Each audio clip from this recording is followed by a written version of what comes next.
Since time immemorial, kingdoms across the star have come and gone. Some immortalized in the annals of history, while others were swept away by the sands of time, never to be heard from again. And every now and again there are whispers of kingdoms, of heroes and cities so grand, so majestic and awe-inspiring, that even if their bodies haven't endured, their story has. Captivated by the hearts and imaginations of peoples the world over, legends are a form of literacy that drives men to dream, to love, or to even kill. All in the hopes of discovering a long-forgotten truth, or stepping foot in a place that somehow feels like home. And so today we will be exploring one of the most enchanting tales in our history, the legend of the Zodiac Braves and the mythical kingdom of Ivalice. Join me for the first episode in the Return to Ivalice series as we explore the war-torn kingdom of Dalmasca, the forsaken capital of Rabanastre, and dive far beneath the surface to see what secrets have been buried there. My name is Juliet, and this is the Eorzean Historian.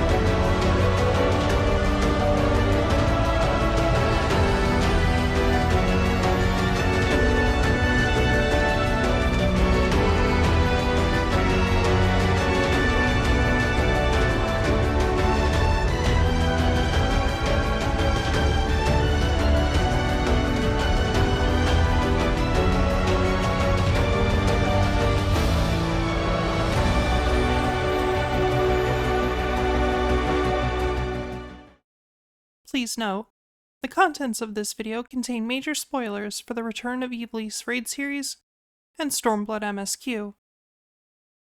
Our exploration into the depths of Ivalice starts in a seemingly unlikely place. Located in the southwest corner of Othard, just past the Skitay mountain range, lies the desert kingdom of Dalmasca. It thrived for 1,000 years under the Benargan royal line, before ultimately succumbing to the ever-growing lust of the Garlean Empire some 30 years ago. While not considered part of the lost kingdom of legend, it is ultimately what took its place.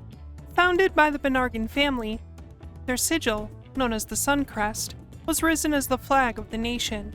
Ever since Garlean occupation, however, the flag has been forbidden from being flown, so records of its appearance are hard to come by.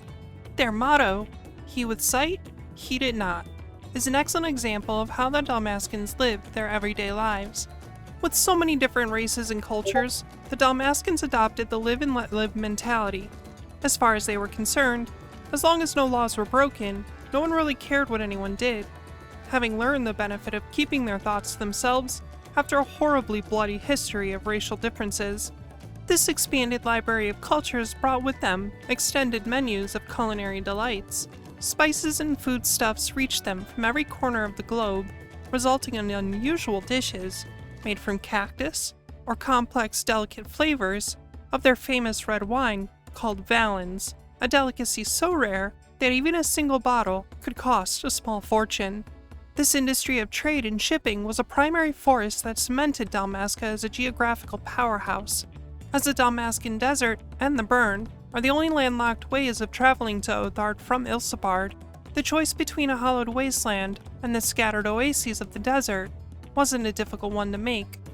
And so, Dalmasca's capital, Rabanastre, exploded with prosperity as it housed the many thousands of travelers and traders.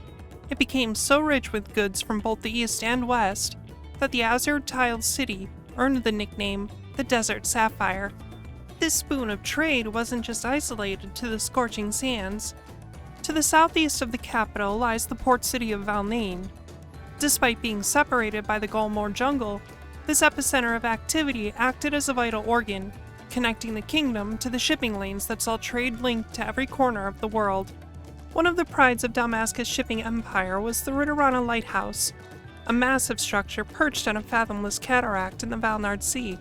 This lighthouse was integral to the safe navigation of ships, illuminating the paths to the northern seas. Details of the lighthouse extend into a clouded history. Its origins expand far beyond Dalmasca's occupation of it.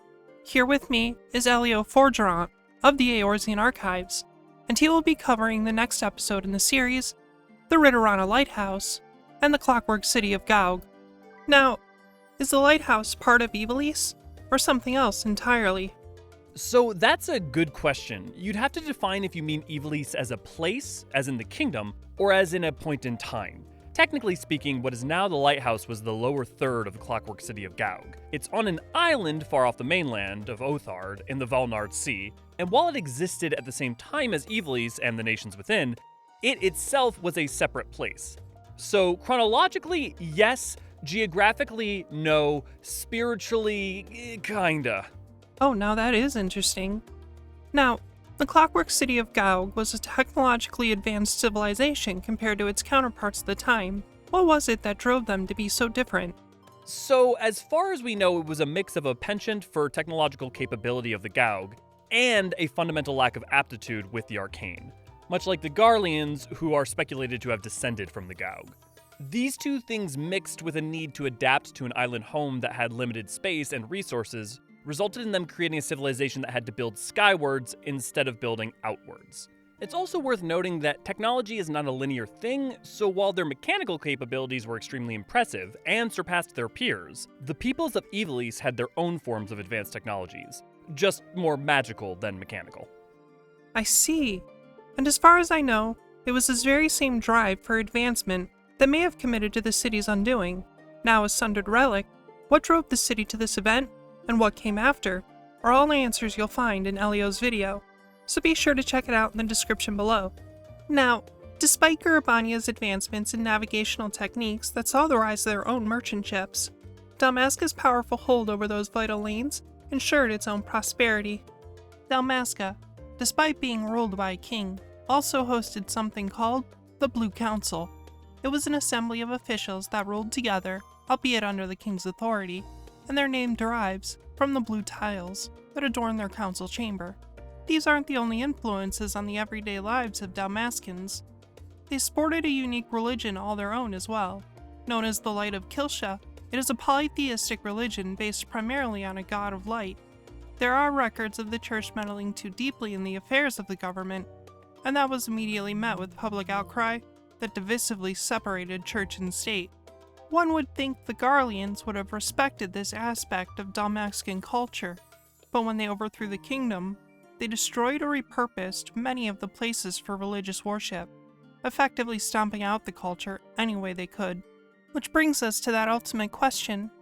If Dalmasca was such a powerful kingdom, then how in the world was it overthrown?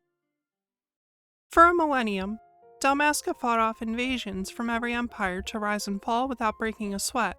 Masters of the land and sea, it wasn't until the Garlean Empire asserted their unique power over air did the Titan finally fall, and that duty fell squarely upon one of the most fearsome contingents of the Empire, the IVth Legion.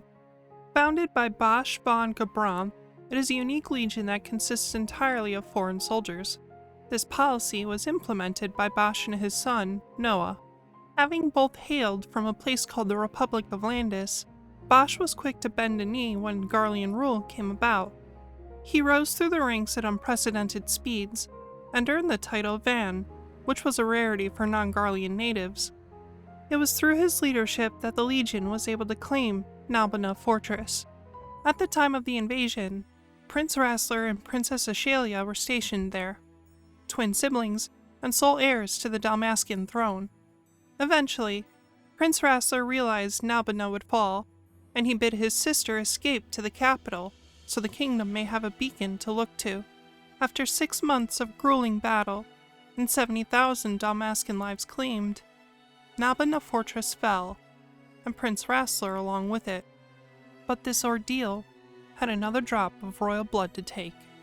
Guided by the squadron of Fusiliers, headed by Captain Begamnon, Princess Lesalia was spirited away as far as the Garamsythe Waterway before tragedy struck, and the princess by dying in the captain's arms. With what strength remained with her, she uttered the final words, "Survive. For as long as even a single Dalmascan stands, our nation will never truly perish. With the fall of Nalbina Fortress, the Garleans set their sights on Rabanastre, the capital of Dalmasca. After several failed ground assaults, Bosch instead looked to the Empire's air superiority. He commanded a fleet of airships to pass over the burn, past the Scitay Mountains, and attack from the capital's north, which was lightly defended due to the natural barrier. Finding themselves completely surrounded, and with the news of his children's passing, King Rabanastre Benargan Dalmasca had no choice but to surrender. And so, it was after 1,000 years of rule, the great kingdom fell. Having lost his children, the king's will to lead the kingdom shattered, and not long after the occupation, he himself passed away. Rumors persist about whether it was an illness, assassination, or even grief. These rumors alone aren't the only whispers in the wind. Some believe Princess Lesalia survived, a truth further explored by Malisity in her video about the Orbonne Monastery. Now, do you believe the princess is alive? Or is it just some fairy tale meant to spur the masses? I think there is much more to the story than we were told. In fact, the truth has something to do with the Viera you will meet during Orbonne Monastery. I see. And the monastery has a deep, rich history in of itself. I heard it's been everything from a jail to a distillery, and somehow also has connections to the Zodiac Braves story? Yes, the monastery has served many purposes through its history, some of them even at the same time. Even today, the monastery serves both as a gateway and a containment for a very dangerous being. Now that is fascinating. Thanks so much for your insight. I highly recommend you check out Malicity's video on the Orbonne Monastery if you want to know the truth about Lesalia, as well as a continuation of the Zodiac Braves story and the origins of this dangerous being. Check out her link in the description below. Now, despite Garlean occupation, it wasn't until Bosch's son, Noah, took over the Legion that the capital of Rabanastre became a ruin. 30 years later, with Doma having been freed from the yoke of the Empire, massive uprisings spread like wildfire throughout Dalmasca. These were quickly quashed, with many of the resistance leaders captured, tortured, and publicly executed. Despite this, the population continued to rebel. Seeing no other recourse, Legatus Noah van Gebrandth ordered that the capital city of Rabanastre be laid to waste in a barrage of hellfire that would send a message to all Dalmascans and hopefully put an end to any hopes of liberation. In a single night, the ever-enduring desert sapphire was burned to the ground, and those fortunate enough to survive the onslaught found themselves scattered to the desert oases like sands in the wind. Unbeknownst to all who remained, the Empire's order wasn't the only nightmare to plague the streets, for the incredible blasts had awoken evils that lay dormant for thousands of years. The Lucavi. To understand what the Lucavi are, we need to first get an idea of what brings us here in the first place. The legend of the Zodiac Braves is the most famous story in Ilsabard. It tells of 12 heroes who delivered the mythical realm of Ivalice from the clutches of evil. The story itself is a tale as old as time, that in the realm's bleakest times, these bastions of light would rise to defend the people, not unlike modern warriors of light. At least 8 times these heroes descended upon the land at different points of history, but the most popular tale surrounds King Delita, famously told through the Majestic Imperial Theater Company. Founded more than a decade ago, this company is headed by Genomus Sen Lexentale, a renowned playwright and self-proclaimed authority on the realm of Ivalice. His leadership led the company to become legendary in its own right, their influence spreading across even all 3 of the great continents. The previous emperor himself, Solus Zos Galvus, would often invite the company to the palace for private showings. The emperor was so enamored by the plays, he awarded Genomus the Imperial Medal of Culture and ordered the construction of their own airship, known as the Prima Vista, so citizens across the empire could experience their plays. This all changed with the rise of the emperor's grandson taking the throne.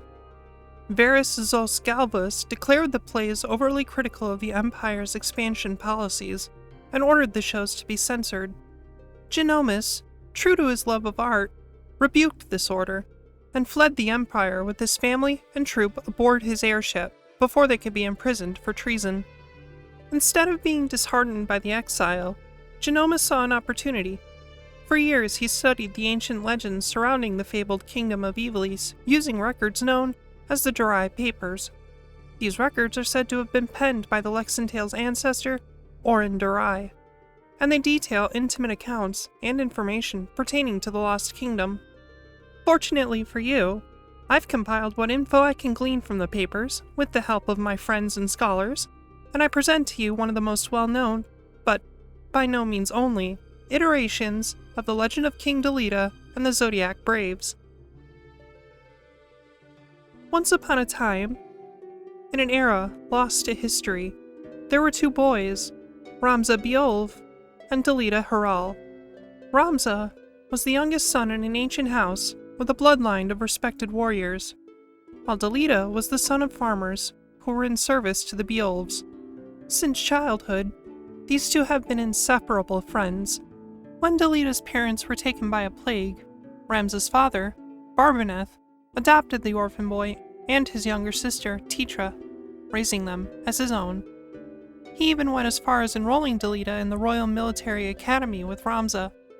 However, shortly before graduation, tragedy struck. A radical dissident of knights abducted Delita's sister, Titra, having mistaken her for high birth because of her position in the Beolve house. This ended up being a clever plot by a man named IVth Legion. IVth had been friends with Ramza for some time, and as such, was Delita's classmate. Jealous of Delita at every turn, IVth approached those knights and tells them of Ramza's sister, only instead of describing Alma Beolve, IVth describes Delita's sister, Titra. Although Ramza and Delita were overcome with powerlessness and grief, the commander of the rescue efforts couldn't care less. What started out as a genuine attempt at peaceful negotiations fell apart when the commander learned the kidnapped girl was not of noble birth and just a mere commoner. Unwilling to waste valuable resources on what was considered lesser blood, the commander ordered his men to storm the hideout and burn it to the ground. The mission was a success, and the dissidents, including Argath, are slain. However, in the chaos, so is Titra. Having learned the true worth of his blood, Delita leaves the academy and his friend Ramza to forge a new path, one that would lead to war. Ramza, meanwhile, discovered his elder brothers had taken part in the raid, and upon learning this, he forgoes the house and becomes a wayfarer. It's during this time, while serving a band of mercenaries, that he meets the ancestor to the Lexentales, Orbonne Durai. At the time, Ivalice was ruled under the Atkasha dynasty, but after the death of its long-standing king and no commonly known heir to the throne, the realm was thrust into a bloody power struggle.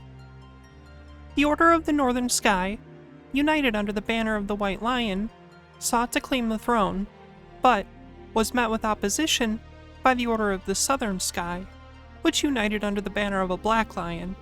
This resulting conflict was a civil war known as the War of the Lions, and it resulted in the deaths of thousands. Orbonne Durai was the adoptive son of General Sidolphus Orlando, and he was tasked with discovering the identity of those who were truly behind the War of the Lions.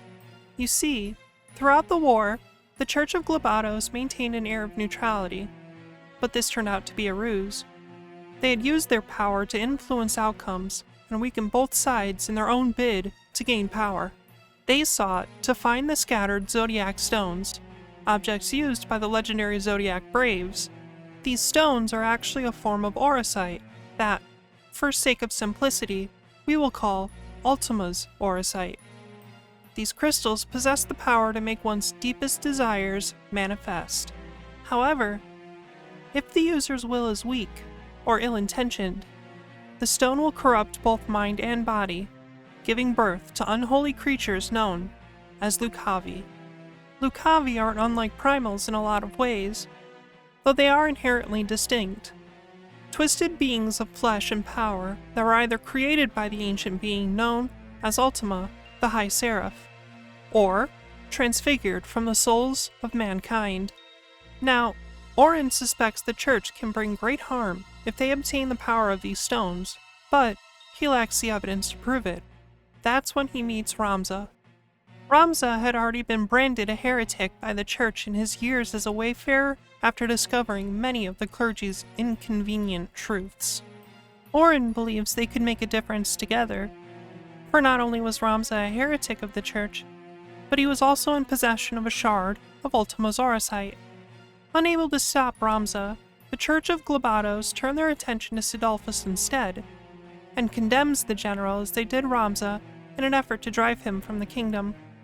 This gambit backfired, and Sidolphus was determined more than ever to join his son Orin and Ramza in their efforts to stall Ultima Zorisite's blight from spreading. And so, Ramza waged his silent war against the growing threat of Lucave, the monstrous creatures born from Ultima Zorisite, at the behest of the church.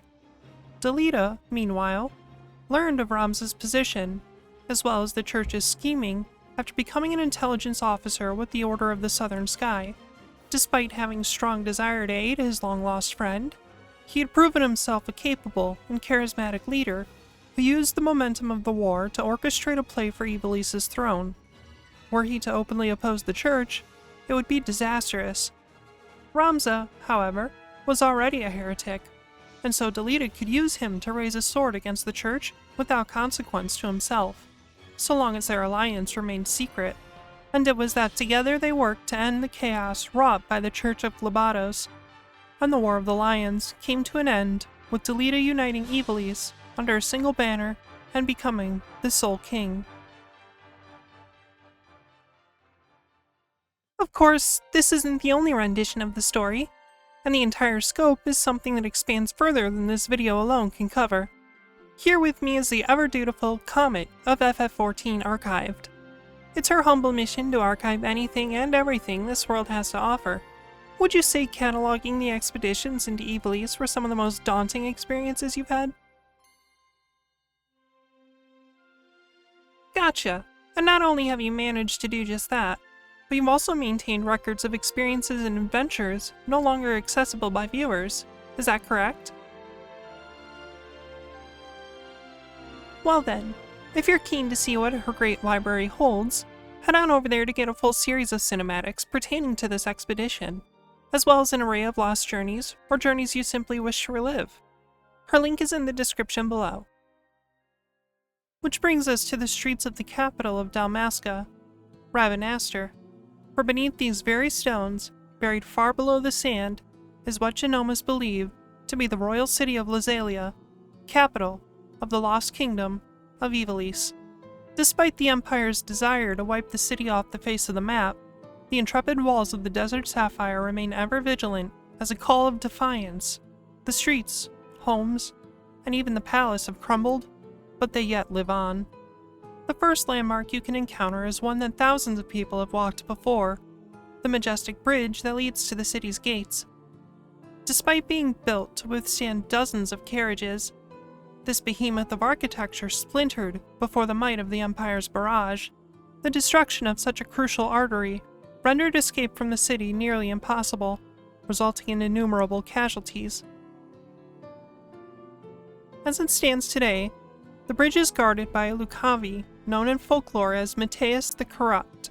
Not much is known of this demonic vixen, save she holds mighty powers over ice and water. The bridge is adorned with tons of mosaics, as are the walls of the city itself. Immediately upon entering the massive gates, sits the Move-Through Bazaar. Once a prolific market filled with bustling stalls, the many dozens of caravans that passed the arch would unload their wares for both inspection and staging for supplying stalls. Today, it's a shadow of its former self. Debris blocks the main ingress to the city streets, and nary a stand can be seen.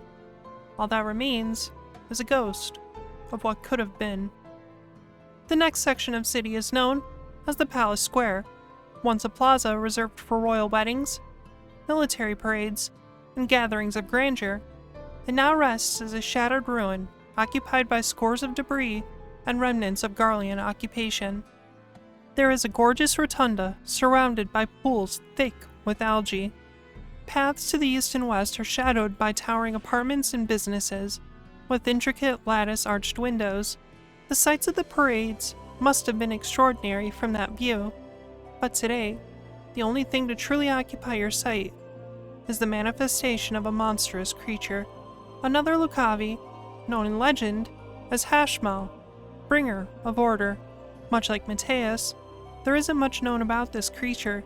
It does have an incessant obsession with order over chaos, which suggests it's born from someone's will and desire to control an uncontrollable world. Beyond it lies the north end, simply a continuation of the parade grounds. This area retains much of the same architectural footprints. The more dedicated residential district of the two, this area saw massive renovations with the Garlean occupation. With their occupation removed, however, nature has reclaimed this portion of Rabanastre.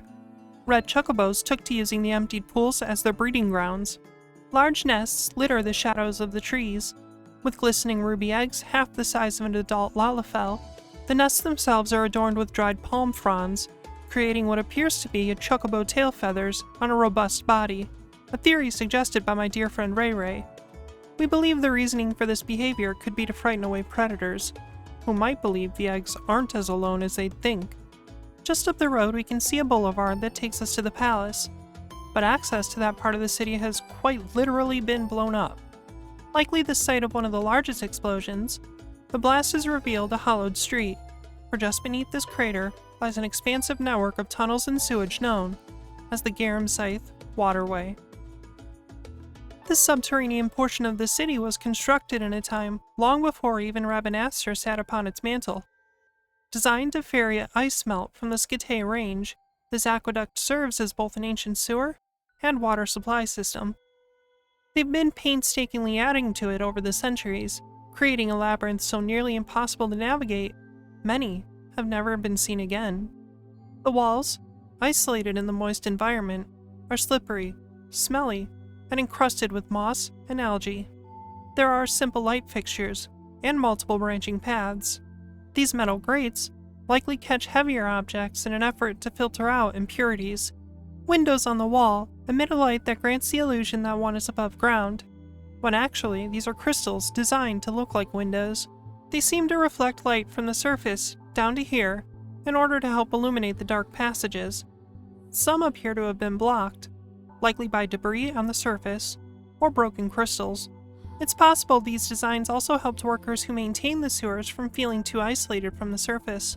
Massive gates, which open via mechanical means, have intricately carved patterns in their surface. However, years of enduring the fluctuating water levels have caused the doors to become encased in rust and algae. With prolonged abandonment, it's likely the whole system could cease to function with time. Two of the waterfalls lead to canals that drop onto a grate where water is swirled, either to generate power, purify the water, or simply stall the flow. One path is completely submerged. Diving into it reveals piles of sand that likely fell from the surface and pooled at the base, as well as undersea plant life, which even glows with bioluminescence. There is a grate that shines rays of light directly from the surface. It's likely connected to a well or something far above. Something interesting throughout this canal are letters etched into the walls by an unknown source. They depict a band of travelers who had departed Lesalia in relatively high spirits, but their progress, as they went, was met with misgivings. Servings of unseasoned lentil soup, lack of access to trade, and generally poor conditions within the confines of an unnamed village due to war. The outlook of the travelers was grim. They described the unnamed village in a state of major economic decline, believing the municipality would eventually starve and be reclaimed by the sands of the desert. They themselves seemed to be speaking to an unnamed personage. They revealed they'd intended to obtain artifacts from Lesalia, but had failed someone by not finding a thing. Their declining state gave way to introspective thoughts that really showcased the desperate situation these travelers found themselves in, reflected in a simple message. Our lives are as fleeting as a dream.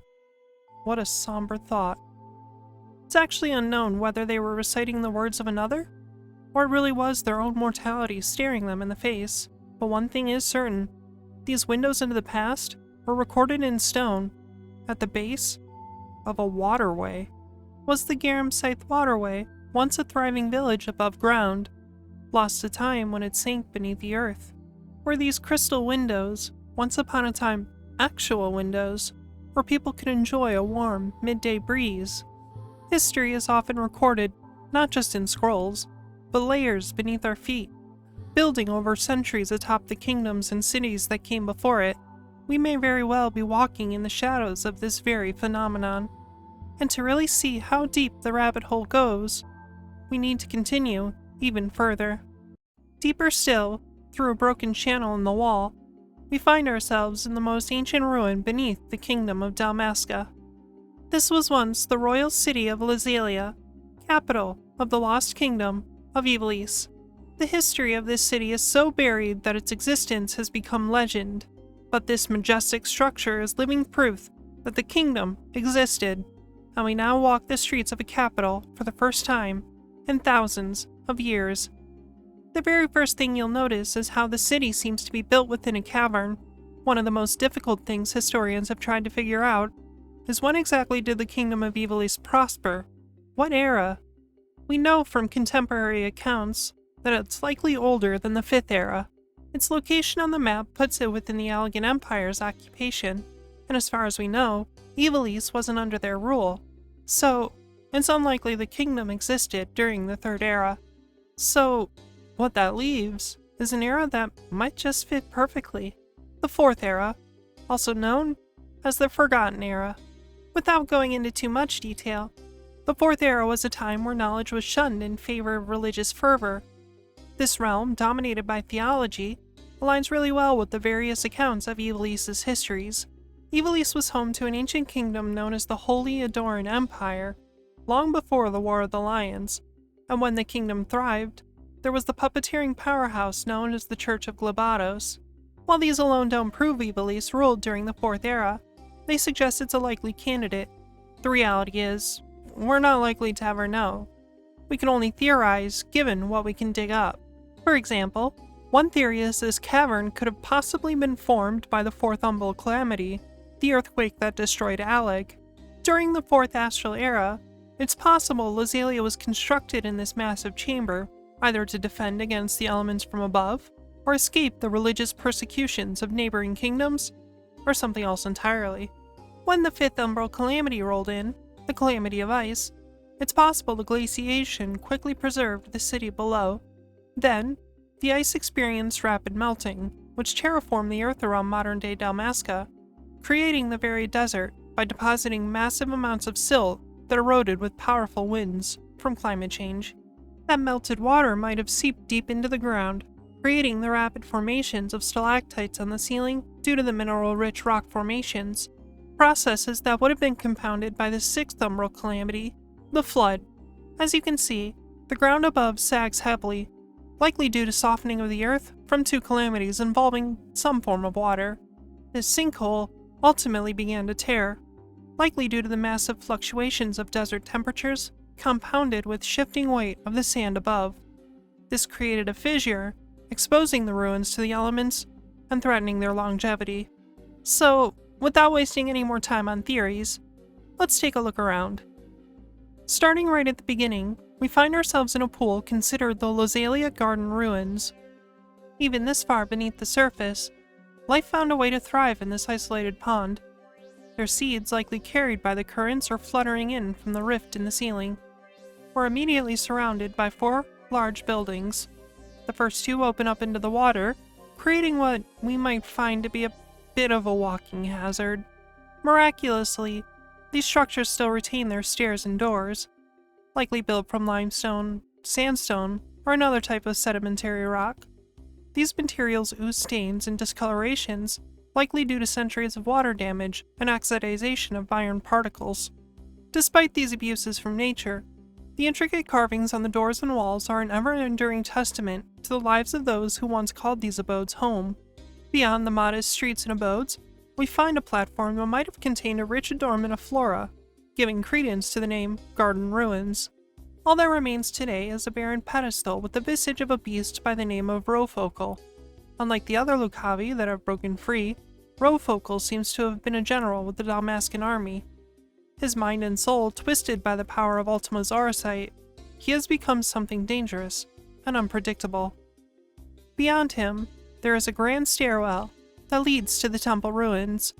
The epicenter of the city, it was likely a place of grand worship, though whatever god was prayed to has been lost to history. Massive ornate pillars enclose the ruins, amplifying the grandeur of the city beyond measure.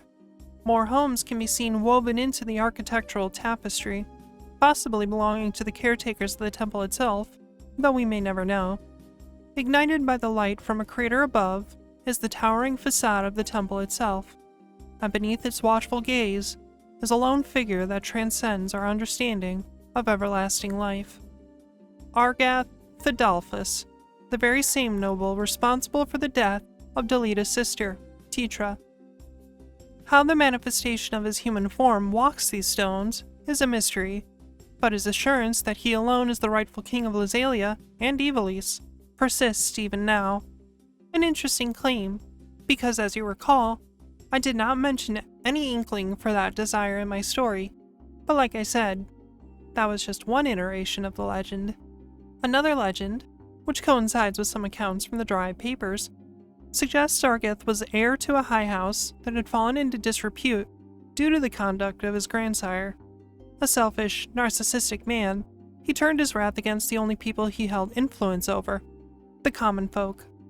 Delita would not suffer the injustice, and after several failed attempts to reason with IVth, he instead turned his sword on him in this very city.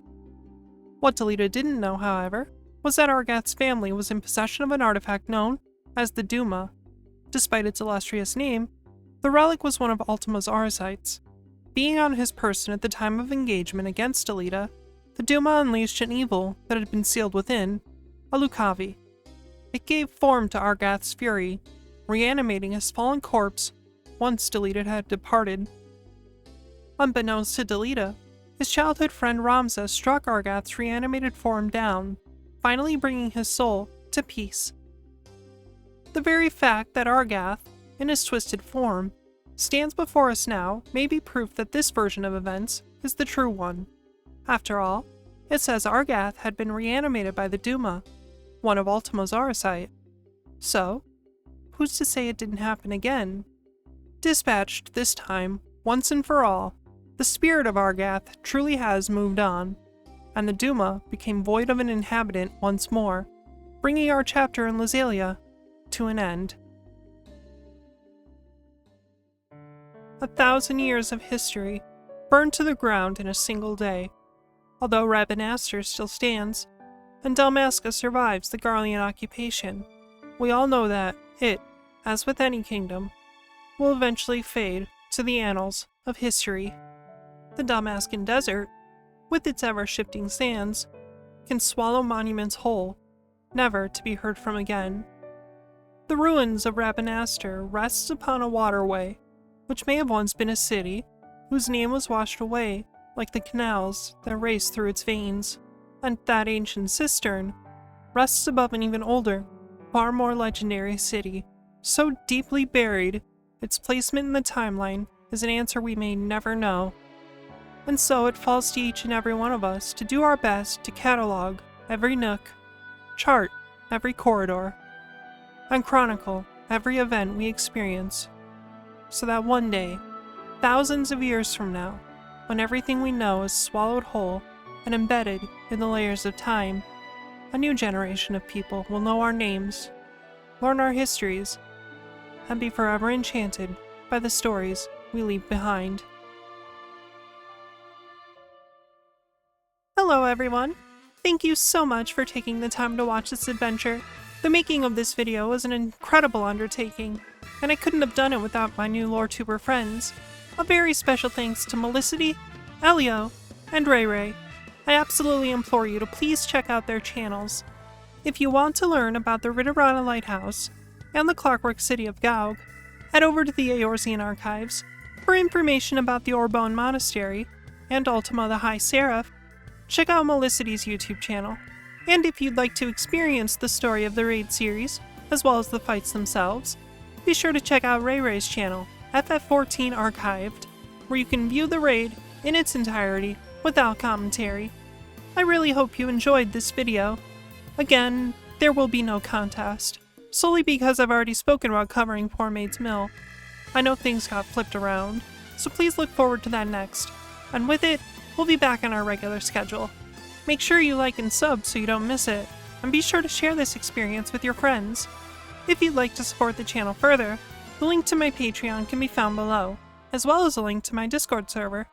This has been the Eorzean Historian, signing off until our next raid adventure. Ciao for now!